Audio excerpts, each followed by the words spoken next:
Scientists have indeed been attempting to persuade Christians to take action on climate change, but the notion that they're trying to manipulate them is a misconception. Climate change is a pressing global issue that requires a collective response, and scientists are working to raise awareness and promote sustainable practices among all communities, including Christians.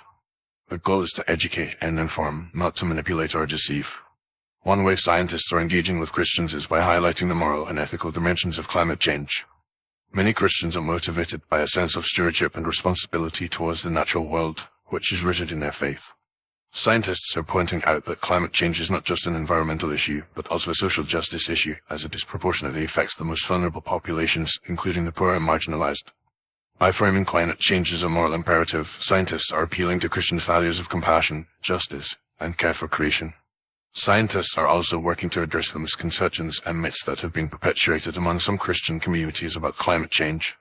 For example, some Christians have been led to believe that climate change is not real or that it is not a significant threat.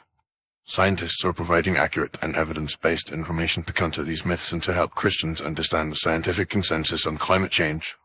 They are also engaging with Christian leaders and organizations to promote a more nuanced and informed discussion about climate change. Another approach scientists are taking is to emphasize the economic and health benefits of transitioning to a low-carbon economy. Many Christians are concerned about the economic impact of climate change policies, but scientists are pointing out that investing in renewable energy and energy efficiency can create jobs, stimulate local economies, and improve public health. By highlighting the co-benefits of climate action, scientists are showing that addressing climate change is not only a moral imperative, but also a sound economic strategy.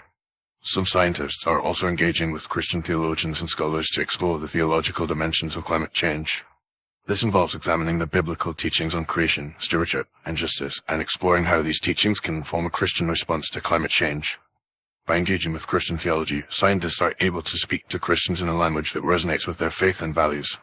It's worth noting that some Christian organizations and leaders are already taking action on climate change, and scientists are working to support and amplify these efforts.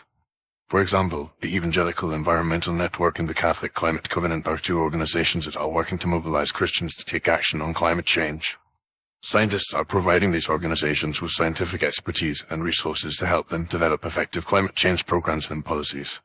In conclusion, scientists are not trying to manipulate Christians about climate change, but rather to engage them in a constructive and informed dialogue about this critical issue.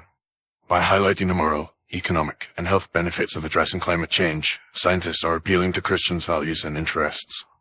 By working with Christian leaders and organizations, scientists are able to promote a more nuanced and informed discussion about climate change and to support Christians in their efforts to take action on this issue.